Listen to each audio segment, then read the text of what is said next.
This is the new TC Pride Podcast, episode 115, on location in Loring Park for the 2018 Twin Cities Pride Festival. TC Pride Podcast, on location in the 2018 Pride Festival, and I'm here with Beth Johnson. Beth, you're from P-Flag Twin Cities. Great to see you again. You guys are old friends of the podcast. You're always on the podcast at the festival. What have you been up to lately? Well, we've been having a lot of speaking engagements recently with Pride Month. A lot of people are asking how they can be better allies, how they can better support their children. So we're out there teaching people in the community. And we still have our monthly meetings every month. We have a guest speaker followed by peer-driven support groups for the parents and the family members. So we've got a lot going on right now. And of course, Pride will be in the parade tomorrow. Watch for P-Flag Twin Cities on the parade route. That's right. And actually, P-Flag started. So let's just remind people a little bit about the history of P-Flag. P-Flag, the organization, kind of started with the parade. It did start with the parade. In fact, we just had our 45th anniversary this summer, so we've been around for 45 years. It started with Jean Mansford back in New York in 1973, and she decided that people needed to support their kids, and she loved her son, and she refused to bow down to the pressure of other parents who were hiding, and she went out there and marched in the parade with her son carrying a sign saying, "I love my gay son." And that was how we got started. We're proud of our kids, and we want the world to know we're proud of our kids. I never get tired of hearing that story. It's such an inspirational story. So we were talking before we started recording here. You guys have been really busy. You've been doing a lot of speaking and a lot of education out in the community. When we're saying it's a good problem to have, right? Because a lot of people want to hear from you. But you were looking for people to help you out if they were interested in getting involved? Absolutely, absolutely. So many people think that P-Flag is just for the parents who are just getting started on their journey. But we need parents who've been down that journey and who can support those parents that are just starting out. We're looking for new board members, people that would be interested in helping us to take care of all of our speaking engagements, to have the meetings. So if there's parents out there who would like to share their knowledge with the new parents, please contact us either on our Facebook page or by emailing us through our website. We'd love to hear from you. Beth, it's always great to talk to you. Good luck with everything you're doing. Have fun in the parade tomorrow. Thank you so much. It's great to talk to you. Happy Pride. Happy Pride. Ashley from the Animal Rights Coalition. So basically we do tabling events and different events to try to get people to understand how to become more plant-based. Whether it's for animal ethics, environmental, health. We try to give just a broad range of information to help people make the transition, or maybe just incorporate, more plants into their diet. Yeah, I imagine you're probably getting some questions today. What kind of questions are you getting from people? Yeah, well, one of our big things we're doing here is virtual reality. So we have the virtual reality headsets. We're paying people $1 to watch a 4-minute video. It is a little difficult to watch. You get to choose between pigs or chickens, and it takes you into the slaughterhouse. So we're showing people, how these items get into the grocery store and onto your plate. So after that, we get a lot of questions. People want to know, is this, common industry standards, which it is, and what they can do to, not contribute to that system. So we're on Facebook, Instagram, and we have our website, theanimalrightscoalition.com. We do meetups. We're on Meetup website. We have Vegan Minnesota and Animal Rights Meetup. We do dine-outs, grocery shopping tours, different things like that, protests, peaceful protests, of course. Just trying to bring people together and give them a good chunk of resources. Thank you. Happy Pride. Makeda from Avenues Homeless Shelter. We are a transitional living program. We serve youth from ages 16 to 24. We have 3 host home programs, 2 teen shelters, and a young families program. We're just here letting people know about the services that we provide for youth homeless. We have about 6,000 youth that are homeless every night in the Twin Cities, and only 1,000 beds that are open. So it's really a dire need, and for people to understand that Pride Fest just isn't about coming together and hanging out and spending money. It's really about showing the dire need that the community needs for the LGBTQ community. Yeah, a lot of these needs are there all year long. Exactly. It doesn't go away. Right. You can always reach out to any one of our shelters. Our main shelters, one is in North Minneapolis off of Oak Park, and our second shelter is in Brooklyn Park. So you can reach out to any administrator and ask about doing tours, donations, and volunteer hours. Happy Pride. Yelena Song from YouthLink. So we work with young people experiencing homelessness, ages 16 through 24, and we are a drop-in center, meaning we provide services and safe space during the day. We don't have overnight stay, but we connect young people with all the resources that they might need in order to ultimately become self-sufficient. Well, we just want to connect with the community. We have a couple of games here. And just trying to engage people in conversations. Are you like hand making buttons as we're talking here? Yes. How does that work? It seems really fun. People actually really enjoy it. Sometimes they do it themselves, sometimes we do it, but it seems to be really attracting a lot of people. However, it might be that our pick that game is even more popular. So we do have a website with really a lot of information about our work. The website is www.youthlinkmn.org, and we have information for young people. We have information for people who would like to support us. If you would like to see our facility, so all the information can be found there. Thanks. Happy Pride. Karen. I am with COOC, which is Community University Healthcare Center with the U of M. We are just providing everybody with information about the services that we provide, which include basic healthcare services as well as victim advocacy, legal services, and financial aid. You can go just to COOCumn.com. And how do you spell that? cuhcc.umn.edu. Morgan. Jose. We're with Child and Teen Checkups from Hennepin County, and Ramsey County is also here. We're essentially letting the public know about our program. We are a free preventative health service that works for children, teens, and young adults who are on medical assistance ages 0 to 20. It's our job as senior community health workers to engage with our community and help them find their preventative health resources, like finding a clinic for their annual checkup, or the child and teen checkup as we like to call it, finding a dentist. In general, it can be anything. It could be finding a dermatologist, a nutritionist, anything preventative health. Clients can come to us, or we can approach you, call you back, and we can help schedule their appointments, even set up transportation and interpreter services.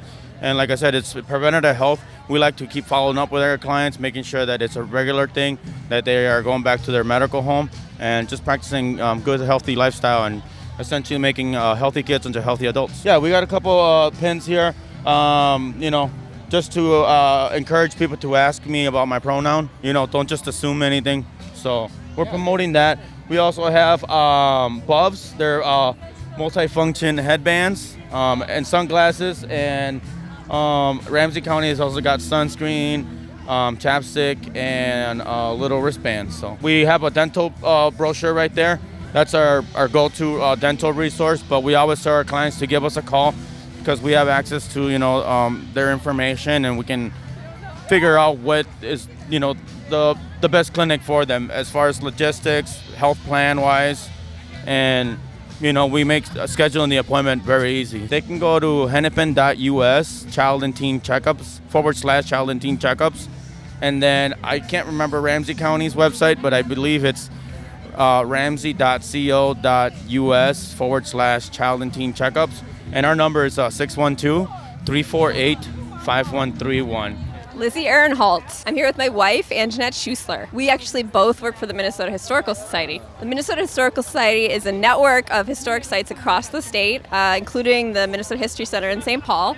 And it has a lot of museum collections, but also public programs, a library, archives, all documenting the history of Minnesota. Yeah, we're going to be getting a new director, which is really exciting. Just next month, I think, is he's going to officially start. And we also just had a new exhibit that opened about Somali Minnesotans. It opened yesterday, actually. So I really invite people to come in and check that out at the History Center. They should go to mnhs.org. Happy Pride! Tori with the Minnesota Orchestra. Well, the Minnesota Orchestra, it's a big nonprofit in the Twin Cities, and our mission is to bring the community together with music. Today we have a lot of things going on. We're talking about our Summerfest series as well as our 18-19 season. We have a ton of opportunities to win free tickets to the Minnesota Orchestra, as well as playing orchestra toss to win a bunch of prizes. So what do you say to people who have never experienced the orchestra before but are thinking about it? Well, we have a ton of different options experience for a lot of people. It's very accessible. We're doing a lot of sensory-friendly concerts too this season, which is really exciting. We do a $10 intro offer for those that have never gone before. We do $12 student tickets, and we do $20 under 40 tickets too as well. You can find out about it at our website at www.minnesotaorchestra.org, or you can also check out our Instagram, Minorc_orchestra, and our Twitter and Facebook as well. Yeah, happy Pride. Tommy Benson. I'm with Chanhassen Dinner Theaters. Chanhassen Dinner Theaters has been around since 1968, so we're actually celebrating our 50th anniversary this coming year. Right now we're doing Disney's Newsies. It runs until September 29th, and then after that we open Holiday Inn, and that's going to be on October 5th. Well, we are here at our table. We're registering to win pairs of tickets to see Disney's Newsies. We're also handing out candy and bug spray and our Chan Super Sippers and Pride sunglasses. We got everyone's a winner when they come. You got the big spinning wheel. People are always feeling the big spinning wheel. We got the big spinning wheels, and you win what you land on. You can go to our website at www.chanhassendt.com. Carly McDonald with the Ordway. We are out here registering to win a pair of tickets for Mamma Mia, which is coming to the Ordway July 17th to August 5th. And then we also have a great spinning wheel where you can get glitter bombs, candy, swag bags, high fives. It's all a bunch of fun.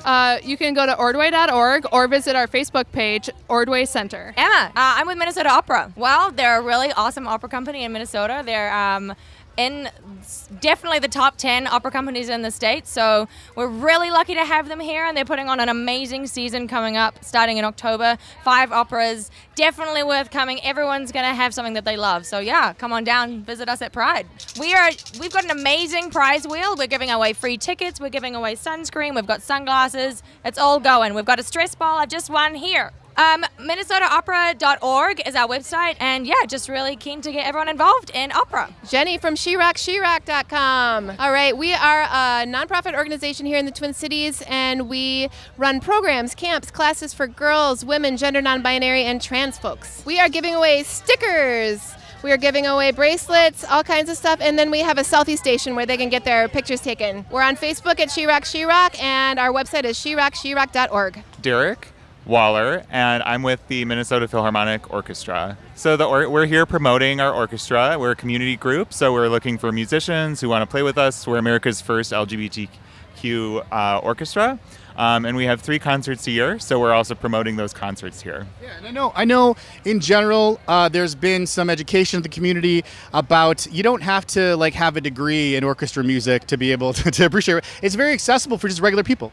That's absolutely right. And I'm a law student, and I still have time to, play some music once a week. It's really fun. So yeah, and we're really about bringing composers of color, women composers who don't get played a lot but have great music. So that's a big part of our mission. So yeah, if you're interested, you should come check out our concerts. mnphil.org. Jane Sturgis. Calliope Women's Chorus. So we are actually the second oldest feminist choir in the nation. We were founded in 1976, still going strong. We are currently about 40 to 50 women and a few other identities, but folks in treble voices. There we go, treble voices. And we sing a variety of music. We sing gospel, folk, classical, choral music. We sing some pop music. Usually it has some kind of message. Being a feminist group, we try to bring in a lot of different ideas, a lot of female and local composers, and really try to make sure that people leave our concert with an idea or with a message to them. Well, right now, one of our primary things is that we're looking for folks to audition in the fall. We'll have auditions in August and have new members start usually beginning of September, end of August is usually when we start rehearsing. And then we also have a couple big events. Let me grab my... All right, so we have Showtune Showdown, which is hosted by One Voice Mixed Chorus, which is one of our Queer Music Consortium friends. And that's going to be on July 16th, and we've got a quartet competing in that, and there's a cash prize and also bragging rights up for grabs, and so we actually have the same quartet that won Audience Choice last year, and so they'll be coming back, and I think they're bringing it even stronger. I've seen a lot of practice selfies up on Facebook. They're ready. They're pumped. Looking for some back-to-back. Yeah, exactly. Nice. And then the other one is that we're having a fundraiser trivia at Flat Earth Brewing on July 17th, and in the evening. I think it probably starts at 7. Yeah, I think it's 7. And so that'll be raising some money, doing some trivia, having a good time just with whoever wants to come in the community. We should also let people know you don't have to be a singer to be involved with the course. Yeah, absolutely. So, of course, we always love having more singers, but there's also lots of social gatherings that we have. We have fundraisers, we have concerts. We love it for people to come help volunteer at stuff like this booth or help set up or sell tickets at our concerts. Very much appreciated for anybody who likes the mission and is into it. So, If someone wants to help, you'll put them to work. oh, absolutely. We'll find a job for them for sure. So you can find us at CalliopeWomen'sChorus.org, or you can find us on Facebook, Calliope.Women's.Chorus, or on Twitter at CalliopeWC. And that's Calliope, CALLIOPE. Happy Pride, everybody. Sam Morrow. I'm advertising for Cold Culture, which is a collective of artists here in Minneapolis, and we kind of all combine our creative skills and work making clothing and sculptures and lots of artwork. So these pieces here are actually we vectorized a illustration we had done, and then laser cut each individual layer out, and then glued and pressed them together to kind of make a 3D sculpture. We got some clothing here. We have an illustration that's kind of changing the narrative of Minnesota nice is kind of what we think we're doing. Oh, yeah, explain that to people listening to the podcast. It's kind of a combination of brass knuckles in the shape of Minnesota, and you know. And what do you got over here? This is really interesting. It's kind of like a tie-dye kind of vibe you got going on. How'd that work? Yeah, it's a fluid acrylic. It's actually one of the artists that we work with, and I don't know how she does such a good job of it. When I try to do it, I tend to move it around too much, and then the paint seems to blend together. But she has a nice separation of the colors, I think. Yeah. So where can people go to find out more about the little art community that you're involved with and support the work you're doing? MRWcreations.com, or follow us at MRW Creations. Erica Hagberg. I do hand embroidery and hand beadwork of the human form, trying to take the women's arts of embroidery and beadwork and take it away from craft towards fine art. So I do all kinds of different media, different images, whether it's same-sex, heterosexual sex, men, women, children, all types and kinds. I also have Madame Bling, and she happens to be 15 pounds of Swarovski crystals done in a thermography pattern on a fiberglass mannequin. Wow. Yeah, so I got to say, I'm not crafty or artfully inclined in any of those, but you are taking stitching and beadwork to the next level. How did this whole thing start? How did this happen? Well, I'm a fifth-generation artist, and I've been working with different medias trying to see which way I like to flow. And so I started thinking about what would be more luxurious than long strands of hair as glass beads. And so then I started doing the human form and then embroidering the skin. So now the skin is warm, the hair is cool, and it has lots of texture and a lot of movement. So you've got a couple of pieces on display here behind us. Can you just tell me about a couple of these here? I have one that's called Yin Yang, and it has a dark-skinned female form with her hair black and her skin done in dark browns. And then on the other side, I have a white female form, and her hair is done in white crystals, and her skin is all Caucasian and light-colored. And in the background, I stitched two different kinds of fabric so that behind the black figure is white, and behind the white figure is black. Yeah. So people are familiar with that yin yang, the black and white, the little fish thing. It's kind of it's similar to that that design. And what else you got here? I also have bedroom eyes. Okay. And it's a well, you could say he's nude, but he kind of cuts off right above the below the belly button. Okay. And I used some small eyeglasses, so he's pushing them up his nose, so he's looking at you, okay. with bedroom eyes. Cool. So this mermaid is absolutely incredible. Merman. The merman is absolutely incredible. Tell me about this. Well, I wanted to do the opposite of a mermaid, and so I did a merman. And so I did him all in oranges and gold so that he was more like a goldfish or a gold koi. And then I beaded the tail fronds of his tail, and his hair is all beaded in orange and gold and yellow. Nice. And it looks like you've got prints available here, canvas prints available at the festival. Where can people find this stuff after the festival, online, or talk to you later? Well, you can message me or contact me on Instagram or Facebook at Moon Bay Designs. that would be the best place to try and get in contact with me. Thank you. Morgan, Minnesota Renaissance Festival. We're giving away some good prizes, some candy, tattoos, and wristbands. And we're also selling our discounted tickets. They're 2 for $35. They're usually 2 for $50. So it's the best deal you'll get all summer. We got some new theme weekends. We have our Buccaneer Beer Bash, our all-time favorite romance wine and chocolate. There's wine tastings and chocolate tastings. And we're working on getting some new activities this coming summer. MinnesotaRenaissanceFestival.com. Ann Rubik with the Geek Partnership Society. Tell me about Geek Partnership Society, or as the cool kids call it, GPS. Well, we're a volunteer-run nonprofit, and we do stuff like support the larger geek community. This booth that we have at Pride is to help organizations that don't have the organizational bandwidth or the funds to do it themselves. So we put it together, and the Pride Parade unit tomorrow, and we invite them, and they come in and they send reps, they send banners, they send flyers and things, so we can let all the people know about all the geekiness that's happening. Our only requirement is inclusivity. We don't tolerate bullies, we don't tolerate discrimination. That's a good rule. I like it. So it's been pretty popular today, it looks like. What kind of questions have people been asking you? Well, a lot of times we run into the problem that they have no idea that we exist because we're so busy doing. Yeah. So, this is part of our support. And the other support, we operate a center in Northeast Minneapolis. In the Waterbury? In the Waterbury building. And it's the only center of its kind. I have not found any corollary anywhere else in the world, and I've looked, because we don't charge membership fees, and that center exists as part of our larger mission to support the Twin Cities geek community. So they can come in, they can have their events, they're not being judged, they're not having to go up against other nonprofits and have people who may not be comfortable with something that's outside of their experience. So here you go. Again, if it's legal, as long as you're not hurting anyone and it's not illegal, you're welcome. And there are several big sci-fi conventions every year. What can you tell people about those? Oh gosh, yeah. Twin Cities is now to the point where December is the only month that there is not a volunteer-run convention. Oh my God.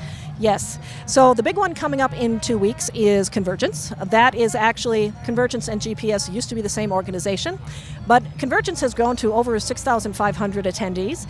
What it takes to run something that size organizationally, it's a different focus they need. So we had decided in 2009, as effective 2010, split up. We spun them off because we were their parent organization. They became their own nonprofit. They've turned around and they help fund us. They helped us create the center. And so we'll be there with our charity auction and a party room and supporting Convergence in what they do. And, because we don't run conventions, we run the year. Yeah, it sounded like there was some paperwork involved there, but it sounds like it paid off. So sounds like it's working out pretty well. Oh, yeah. So I don't know if you're on Facebook group, Twin Cities Geeks, but a meme went out. There's some issues coming up, and they're being handled. And somebody put out, if you've seen Thor Ragnarok and Odin, there's a picture of Odin, and it says on it, Convergence is not a place, it's a people. So, and that's what it's all about. What it comes down to is community. So you guys do so much stuff. Where's a good starting point? Where can people go to kind of find out how they can get involved?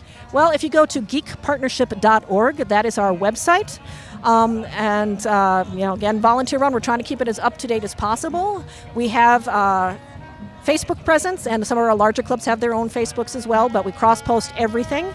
If you hate Facebook, we are also on meetup.com. Thank you so much, and hope to see you sometime in the rest of the year. I'm Jen Roddy of Glitter Ink Body Art. Yeah, and we kind of caught you mid-glitter art thing here. Yeah, we're putting these huge glittery wings on this girl's back, and they're going to be amazing. What has been the glitter bomb has been the most popular thing, and it sounds exactly like what it is. We bomb you with glitter all over your body.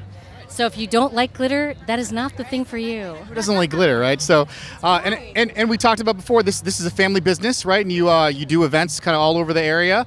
Where can people find you online? We're at Glitter Ink Body Art, glitter and then inkbodyart.com, and we're on all the social medias as well. But we are, yes, a family business. My husband is currently manning the cash register.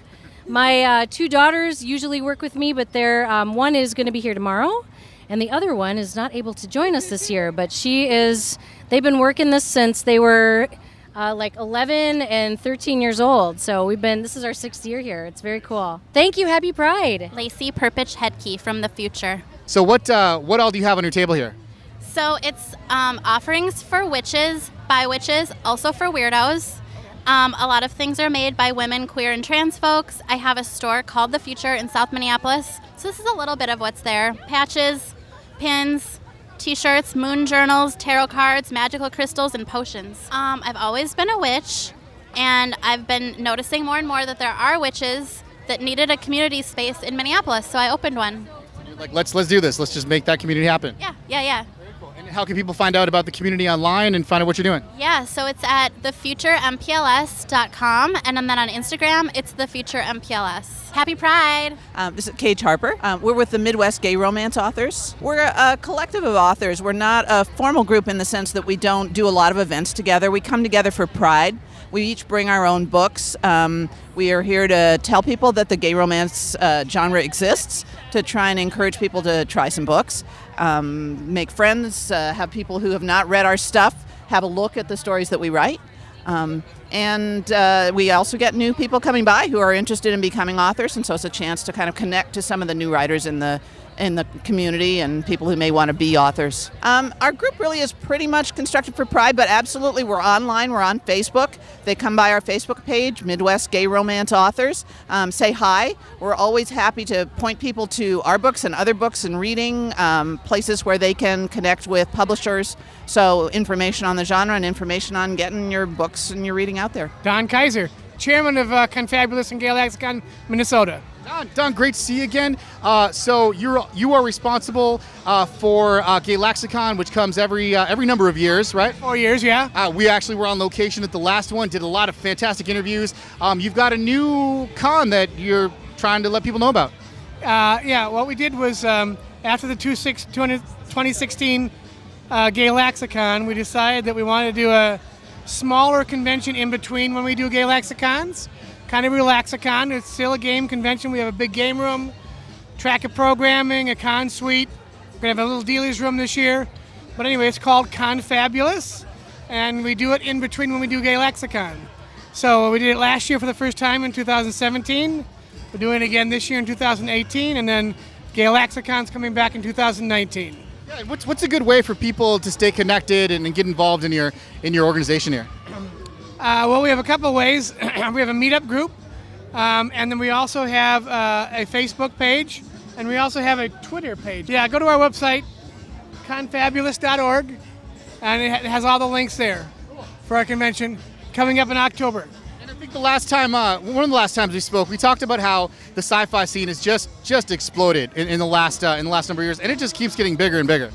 That's correct. Yeah, there's a lot of books.